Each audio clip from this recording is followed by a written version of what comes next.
السلام عليكم ورحمة الله وبركاته. أهلا بيكم معايا فيديو جديد من وي. فيديو النهاردة إن شاء الله هشرح فيه معاكم طريقة عمل مربع بشكل جديد لعمل مفرش سرير أو بطانية بيبي بطريقة سهلة جدا وبسيطة. المفرش بتاعنا النهاردة بنستخدم فيه عدة ألوان، يعني مش لون واحد. بستخدم لون للقاعدة ومجموعة ألوان طبعا بنعمل فيها تداخل ما بين السطور مع اللون الأساسي في القاعدة. هنستخدم بردك أكتر من غرزة. الغرز اللي بنستخدمها مع بعض النهاردة غرزة السلسلة وغرزة الحشو وغرزة العمود بلفة وغرزة البوب كورن اللي هي غرزة الفشار. طبعا نقدر نستخدم الخيوط القطن او نستخدم الخيوط الصوف اللي انتوا حابين تشغلوا بيه، مفيش منه مشكلة. هستخدم معاكم النهاردة خيط صوف متوسط السمك مع ابرة رقم 3.5 ملم. هنقول بسم الله الرحمن الرحيم. في البداية كده طبعا القاعدة بتاعتي بتكون باللون الابيض او باللون الاوف وايت، او طبعا انت حددي لون القاعدة اللي انت حباه بس يكون متوافق مع كل الالوان اللي ممكن تستخدميه، لان احنا هنستخدم مجموعة كبيرة من الالوان. هسيب مسافة من الخيط وهاجي عند 2 من الاصابع، بلف الخيط بالشكل ده خلف اصابعي، وباجي من الامام هنا بردك باجي بس بعمل حرف الاكس، يعني ما بلفش الخيط جنب اخوه، لا بجيبه عكس الخيط طبعا اللي هو كان اللي قبله، والف الخيط تاني خلف اصابعي، وبعد كده هلف ايدي الناحية التانية. هاجي هنا اتكونت عندي حلقتين، انزل تحت الحلقة الاولى وهكون فوق الحلقة التانية، اسحبها بالابرة بتاعتي من تحت الحلقة الاولى، هلف ايدي الناحية التانية، هخرج الخيط من على ايديا بس اتاكد طبعا ان طرفين الخيط داخلين داخل الدائره السحريه. طبعا الخيط اللي هو مش متصل بالبكره لازم احافظ عليه كويس جدا لان هو اللي هيقفل لي الدائره السحريه في النهايه. برفع على ايدي بقى الخيط المتصل بالبكره زي ما احنا شايفين بالشكل ده، وبعد كده بقفل بسلسله، بلف الخيط وبخرج من الحلقه اللي عندي على الابره بالشكل ده، بكون خرجت بسلسله. السلسله دي بتكون عندي عامل مشترك. يعني ايه رندا عامل مشترك؟ يعني انا طبعا داخل الدائره السحريه دي لازم اقفلها عشان اعرف اشتغل بداخلها، وفي نفس الوقت العامل التاني ان هي بتكون من ضمن ارتفاع السلاسل اللي احنا طبعا من ارتفاعها لاول غرزه. طيب اول غرزه هنبتدي نشتغل بيها هي غرزه العمود بلفه، بيكون ارتفاعها 3 سلسله، واحنا اتفقنا ان دي اول واحده منهم هي اللي بقفل بيها الدائره السحريه بتاعتي. اذا فاضل لي كمان 2 كده، 1 2، وداخل الدائره السحريه بتاعتي تاني بشتغل عمود بلفه. طيب بنشتغل العمود بلفه ازاي؟ بيكون عندي على الابره حلقه، بلف الخيط لفه واحده لانه جايه طبعا من اسمه وهو عمود بلفه واحده، بقى معايا كده حلقتين، الحلقه الاساسيه واللفه اللي لفيناها. هنزل من تحت داخل الدائره السحريه كده، وعندي طبعا هنا اللفه اللي احنا لفيناها بتاعت الدائره السحريه، والخيط البدايه طبعا اللي احنا هنشده ونقفل بيه. هلف الخيط وهخرج معايا على الابره 3 حلقات، بلف الخيط وبخرج من حلقتين، اتبقوا 2 هلف الخيط واخرج منه.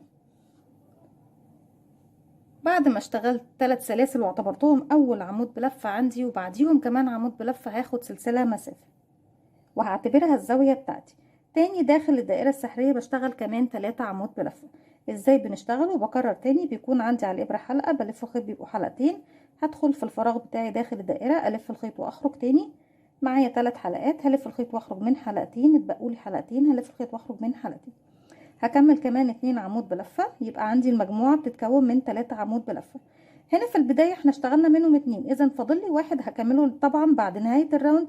في نهايه الراوند خالص بكمل اخر عمود عندي في المجموعه دي. 2 3.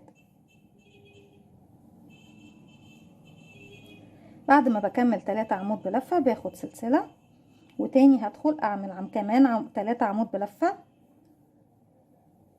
1 2. طيب عندي هنا الدائره السحريه واسعه وانا عايزه اضيقها شويه، شايفين طرف الخيط اللي هو البدايه لما باجي اشده بضيق مركز الدائره بتاعي كده. 1 2 3. اتفقنا بعد كل 3 عمود باخد سلسله مسافه. انا كده عملت مجموعه 2، في المجموعه الثالثه بعمل كمان 3 عمود. 1 2 3، بعديهم سلسله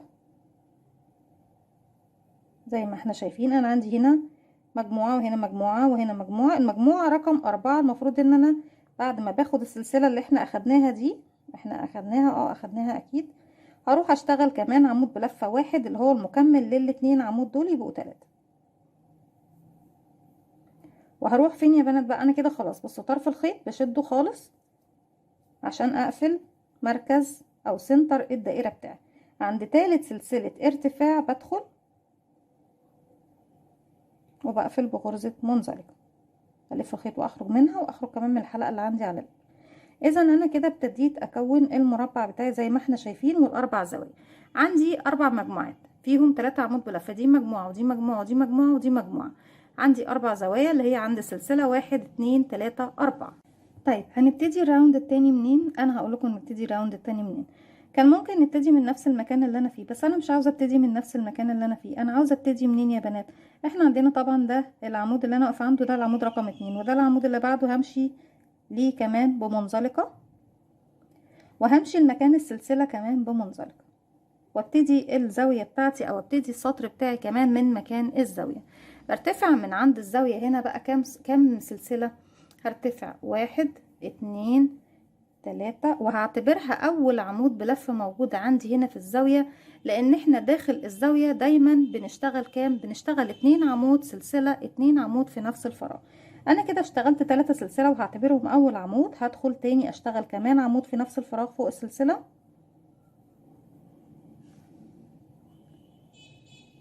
وبعديهم باخد سلسلة مسافة، وتاني في نفس الفراغ هشتغل كمان 2 عمود بلفة، 2 دبل كروشيه. 1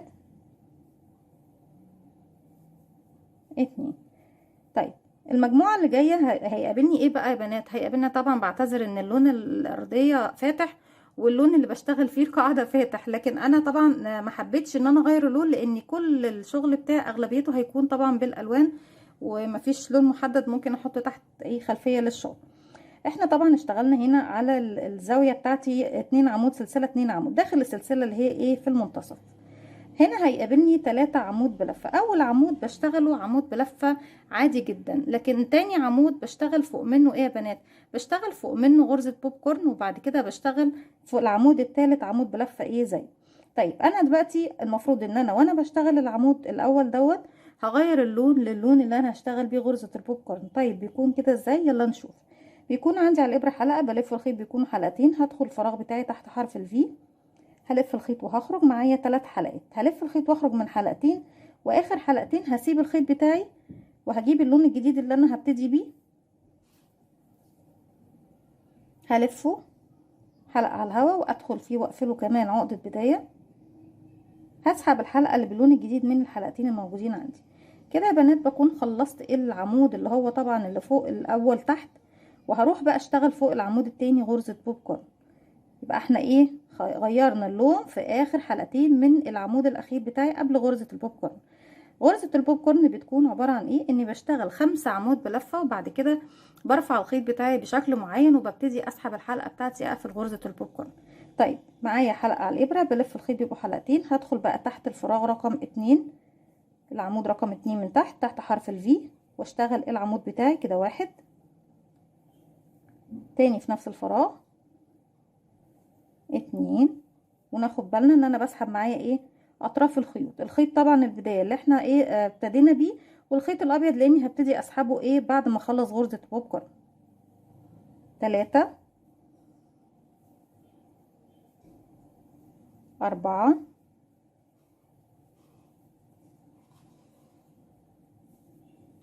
5.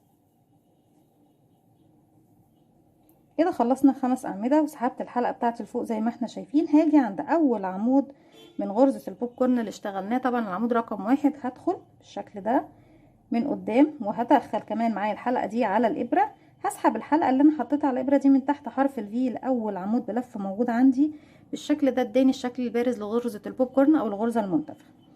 طيب انا دلوقتي المفروض عشان اقفل غرزه البوب كورن بتاعتي هلف الخيط وهخرج بسلسله، وابتدي تاني هسيب بقى اللون اللي هو الموف اللي احنا طبعا مش بنشتغل بيه دلوقتي،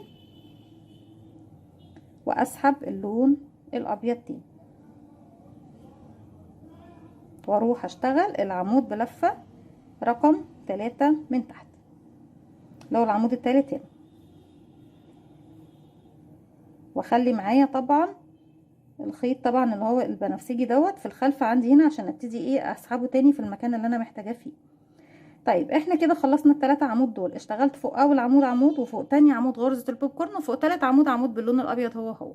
هروح بقى للزاوية بتاعتي اللي هي فوق السلسلة واشتغل عمودين سلسلة عمودين، في نفس الفراغ كده. 1 2 وسلسلة، وتاني في نفس الفراغ 1 2. يرجع تاني قابلني 3 عمود بلفة، بكرر فيهم نفس الخطوة. اول عمود هدخل تحت حرف الفي اهو عندي واشتغل فيه عمود بلفة، وفي اخر حلقتين هسيب بقى اللون الابيض وارفع تاني اللون البنفسجي واخرج من الحلقتين دول واظبط شغلي بالشكل دوت. العمود رقم 2 بشتغل فوق منه غرزة بوب كورن مكونة من 5 عمود بلفة. 1 2 3 4 5. طريقة جديدة بردك لو حابين نسحب اللون في اخر عمود في غرزة البوب كورن، هسيب الخيط ده، وطبعا بعد ما خرجت من حلقتين هلف الخيط واخرج من حلقتين باللون ايه الابيض، وابتدي اقفل غرزة البوب كورن بتاعتي واقفل السلسلة بتاعتها كمان زي ما احنا شايفين بكل بساطة وبكل سهولة، مفيش مشكلة. نقدر نسحبها من السلسلة ونقدر نسحبها من اخر حلقتين في العمود. هروح للعمود رقم 3 عندي هنا اهو وادخل واشتغل فيه عمود بلفة زي ما احنا شايفين. طيب عفوا. بعد كده هتقابلني الزاوية. دايما احنا اتفقنا مع بعض داخل الزاوية بشتغل 2 عمود سلسلة 2 عمود. هكمل بقى لغاية ما اوصل للمكان اللي انا ابتديت فيه وارجع لكم. رجعت لكم تاني وبكده يكون خلص الراوند بتاعي زي ما احنا شايفين. بعد ما اشتغلت اخر عمود بلف موجود عندي في الفراغ هنا اللي هو المكمل طبعا للاتنين دول، هروح في ثالث سلسلة ارتفاع وبدخل وبقفل بغرزة منزلقة. اللون البنفسج طبعا احنا ايه اشتغلنا عليه تحت الشغل بتاعنا، وبعد كده طبعا بسيب منه مسافة من الخيط وبإبرة التنظيف بنضفه، فعشان كده مش هقصه دلوقتي. انا خلاص كده مش هستخدم اللون البنفسج تاني لان احنا بنستخدم كل لون في سطر واحد بس. هنمشي بمنزلقة. طبعا انا واقفة هنا في العمود رقم 2 عند رأس العمود رقم 2، هروح للعمود اللي بعده رقم 3 من تحت وامشي بغرزة منزلقة، واروح للسلسلة كمان بغرزة منزلقة. وفي المعتاد دايما خطوة ثابتة عندنا ان احنا طبعا ايه هنشتغل داخل السلسلة اللي في الزاوية. احنا زي ما احنا شايفين المربع بتاعي كده خلاص زي ما احنا شايفين بدأ يتكون بشكل ايه طبيعي واكتر باين. نرتفع 3 سلسلة 1 2 3، وهعتبرهم اول عمود بلفة موجودة عندي، وتاني في نفس الفراغ بشتغل كمان عمود بلفة وسلسلة، وكمان في نفس الفراغ 2 عمود بلفة 1 2. هيقابلني بعد كده 3 عمود بلفة وغرزة البوب كورن. هروح لاول عمود اشتغل فوقيه عمود زيه، هلف الخيط واخرج من حلقتين وهنسيب اللون الابيض. وطبعا اتفقنا مع بعض اللون البنفسج خلاص مش هنشتغل بيه. هاخد بقى اللون الجديد، بقفل العقد بتاعي وبسحب الحلقة بتاعته من الحلقتين اللي عندي على الابر. العمود رقم 2 من تحت، دايما في العمود رقم 2 من تحت هتكون غرزة البوب كورن بتاعتي يا بناتي. انا عندي هنا دول 3، يبقى اول واحد بيكون عمود عادي واخر واحد بيكون عمود عادي، وفي المنتصف كده العمود اللي في المنتصف بشتغل فوقيه غرزة البوب كورن بتاعتي مكونة من 5 عمود بلفة، وممكن تعمليها من 3 عمود بلفة زي ما انت حابة، وممكن اكتر يعني اللي يحبها منتفخة اكتر بردك يعمل اكتر. كده 2 3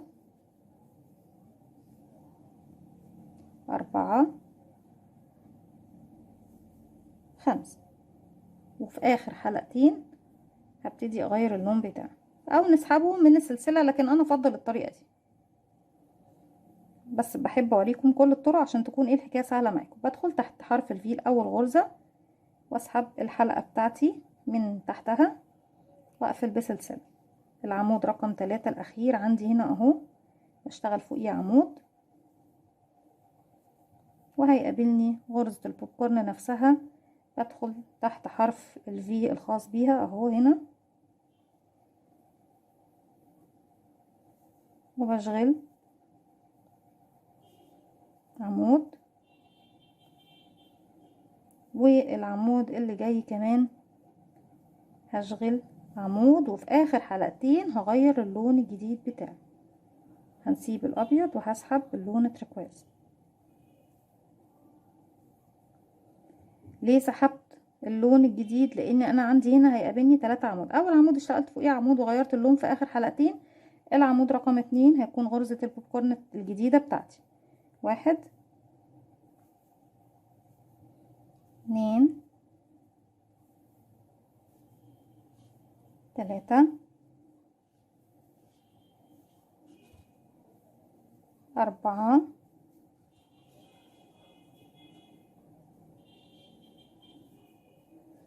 5. في اخر حلقتين من ال5 بغير اللون القاعدة بتاعتي.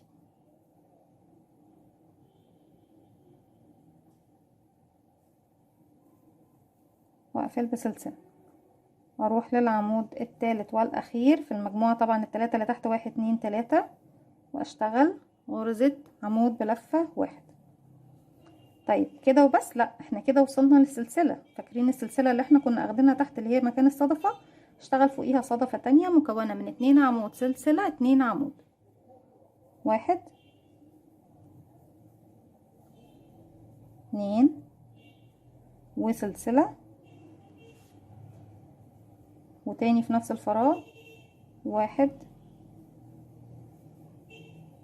2، وهكذا بقى بتكون خطواتي مكررة زي ما احنا شايفين. هيقابلنا ايه يا بنات؟ زي ما احنا شايفين اهو، هيقابلني 3 عمود بلفة. اول عمود بشتغل فوقيه عمود وبغير اللون بتاعي في اخر حلقتين، والعمود رقم 2 بيكون غرزة البوب كورن، والعمود رقم 3، وطبعا في اخر حلقتين من غرزة البوب كورن بنغير اللون بتاعنا، والعمود رقم 3 بشتغل فوقيه عمود، وغرزة البوب كورن نفسها بشتغل فوقيها عمود، وارجع تاني بقى اكرر نفس الخطوات اللي احنا اشتغلناها لغاية ما بخلص الراوند بتاعي. وعلى فكرة لغاية ما بوصل لنهاية المربع كله هي نفس الخطوات. هخلص الراوند بتاعي وارجع لكم نبتدي راوند جديد مع بعض. هشتغل اكتر من راوند وهقول لكم طبعا ايه هنعمل ايه مع بعض، بس ارجع لكم بعد ما اخلص الراوند ده نبتدي السطر الجديد مع بعض، ونشوف بقى هنقدر نكمل مع نفسينا لوحدنا ازاي في المرحله اللي جايه لغايه ما نوصل لاخر سطر. رجعت لكم تاني وكده يكون خلص الراوند بتاعي، واشتغلت اخر حاجه عندي ايه في الراوند بعد غرزه البوب كورن. اشتغلت عمود فوق اخر عمود عندي من تحت، اللي هو طبعا ايه تاني عمود في الزاويه اللي تحت. في ثالث سلسله ارتفاع بدخل وبقفل بغرزه منزلقه وابتدي اشتغل السطر الجديد بتاعي. طيب بنشتغل السطر الجديد بتاعنا فين؟ بنشتغله داخل السلسله اللي في الزاويه، وكل السطور اللي جايه لغايه ما نوصل لاخر سطر. بالنسبه طبعا لغرز البوب كورن، غرز البوب كورن عندي بتوصل للسطر، يعني احنا عندنا السطر الاول بدون غرز بوب كورن، بعد كده عندنا بعد منه 6 سطور، لان احنا المفروض ان احنا المربع بتاعي كله بيكون عبارة عن 8 سطور من الغرز بتاعتي زي ما احنا شايفين. اول سطر بيكون بدون غرز البوب كورن، والسطر الثامن كمان بيكون كله غرز حشو يعني مفيهوش بوب كورن. يعني الست سطور اللي في المنتصف هم بس اللي بضيف فيهم غرزة البوب كورن، وبنفس الترتيب وبنفس الطريقة اللي بشتغل فيها كل السطور هي واحدة. اني طبعا احنا ايه قفلنا بغرزة منزلقة هنا في العمود رقم 2 من تحت، هاجي فوق العمود رقم 3 وهقفل او همشي عليه بغرزة منزلقة، وامشي كمان لغاية السلسلة بغرزة منزلقة، وابتدي ارتفع 1 2 3. وكل السطور اللي جاية بعد كده كلها بتكون تكرار لنفس السطور اللي انا بشتغلها من بداية طبعا اضافة غرز البوب كورن. احنا كده اشتغلنا داخل الصدفة بتاعتي عمود بلفة، هشتغل كمان عمود بعد منه سلسلة، لان كده عندنا 2 عمود، لان اول عمود عندي كانت 3 سلاسل، وداخل نفس الفراغ كمان 2 عمود. 1 2. هيقابلني 3 عمود بلفة من تحت. فوق اول عمود بشتغل عمود زيه، وفي اخر حلقتين يعني الف خيط واخرج من حلقتين، وفي اخر حلقتين هبتدي اضيف اللون الجديد بتاعي.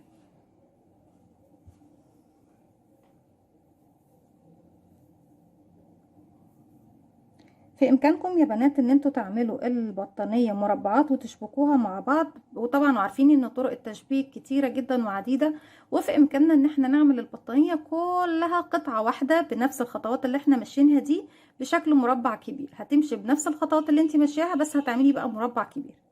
هسحب الحلقة دي من الحلقتين اللي عندي على الابرة.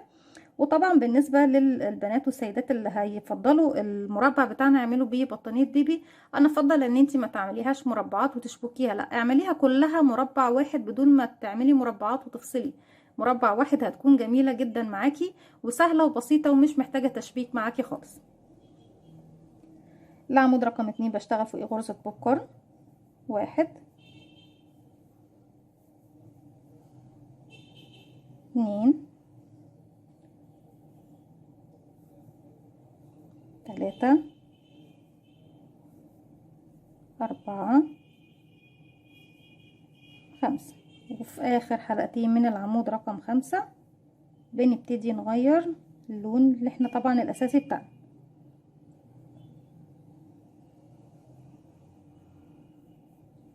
فوق اول عمود بدخل تحت حرف الفي وبسحب الحلقة بتاعتي من تحت وبقفل بسلسلة.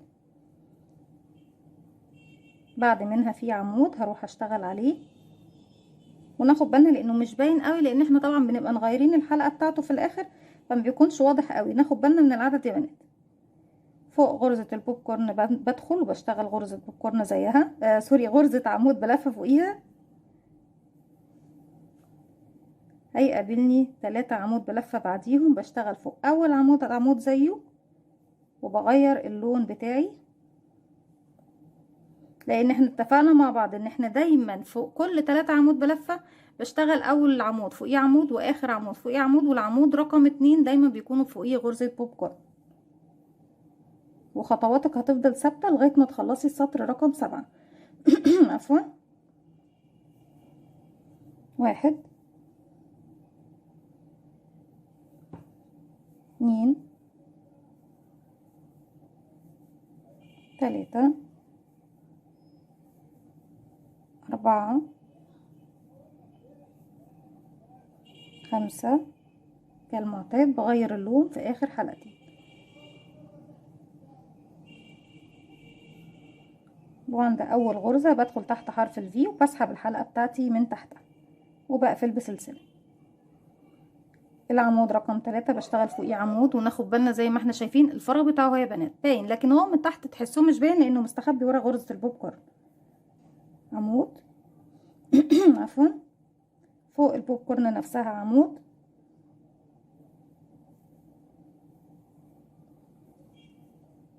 هيقابلني ال3 عمود اللي هم قبل الزاوية، لان الزاوية بتاعتي خلاص اهي. اول عمود منهم بشتغل فوقيه عمود وبنغير اللون في الحلقتين طبعا الاخرانيين. وتاني عمود بشتغل بوب كورن. 1 2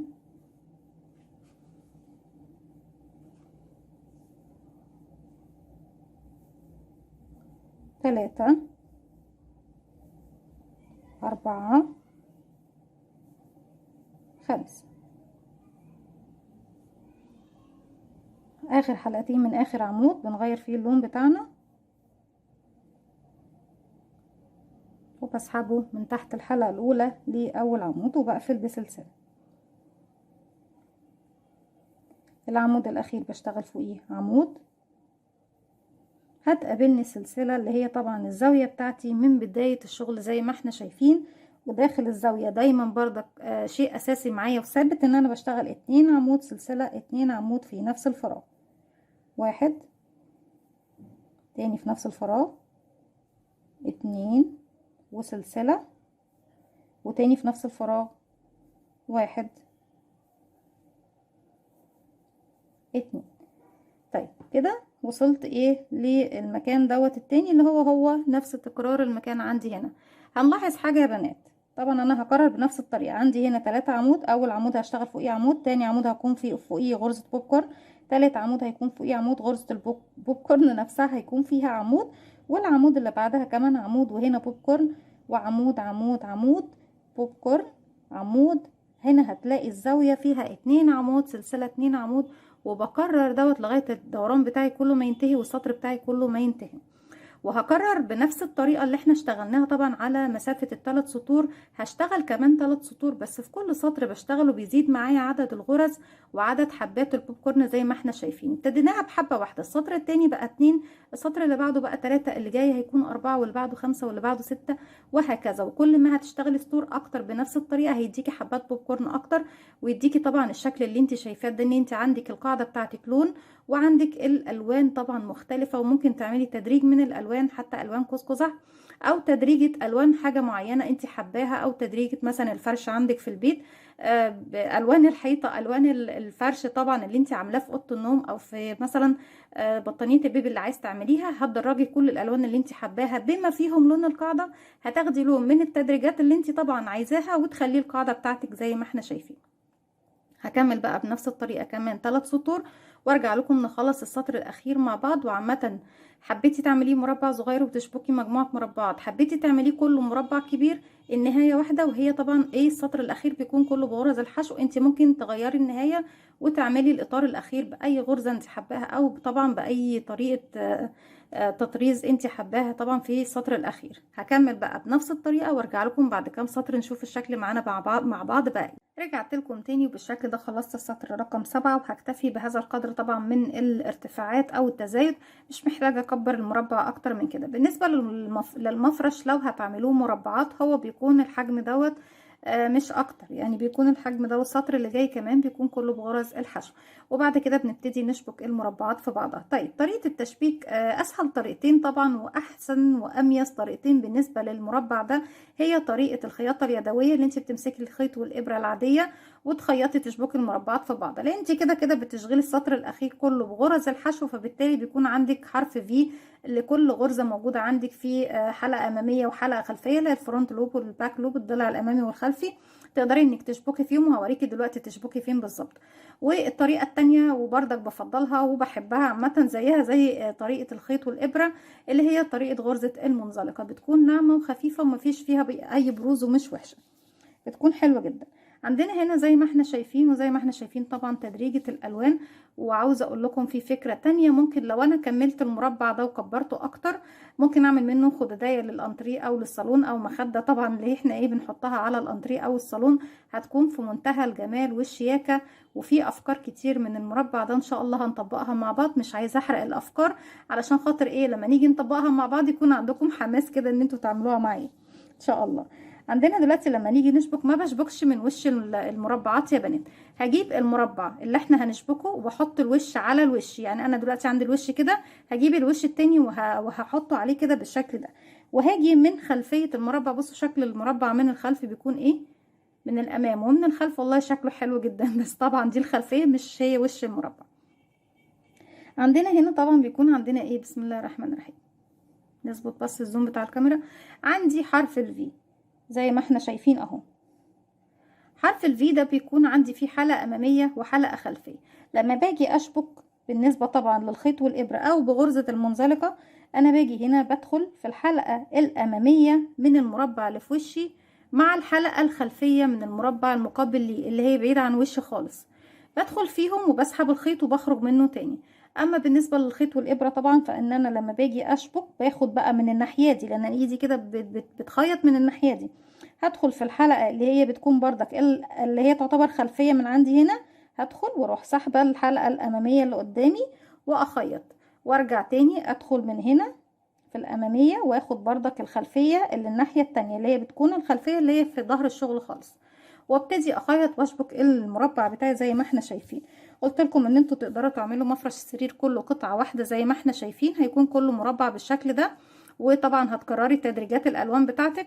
نقدر نعمله خدادية او مخدة، نقدر نعمله بطانية بيبي، نقدر نعمله بطريقة المربعات، ان احنا طبعا نعمل مجموعة مربعات ونشبكها مع بعضيها، بتدينا شكل حلو قوي بردك وجميل.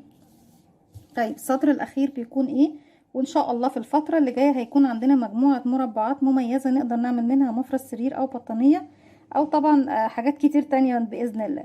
هنا طبعا انا قفلت في ثالث سلسلة ارتفاع بغرزة منزلقة، وهمشي على الغرزة اللي بعدها بغرزة منزلقة، وهوصل للسلسلة واعمل غرزة منزلقة. هرتفع سلسلة واحدة بس ارتفاع غرزة الحشو سنجل كروشيه، وهاجي بقى هدخل اعمل غرزة حشو داخل السلسلة بتاعتي دي. غرزة الحشو بنشتغلها ازاي يا بنات، بيكون عندي على الابرة حلقة، بدخل تحت الفراغ اللي هشتغل فيه الف الخيط واخرج كده، معايا حلقتين الف الخيط واخرج منهم تاني. في نفس الفراغ هشتغل كمان غرزتين حشو كده، 1 2. اصبح انا اشتغلت فوق السلسلة كام غرزة حشو يا بنات، 3 غرز حشو 3 سنجل كروشيه. بعد كده الغرز اللي هتقابلني كلها هشتغل غرزة حشو فوق كل غرزة حشو بتقابلني. دي اول واحدة اهي، 2 3 غرزة البوب كورن نفسها،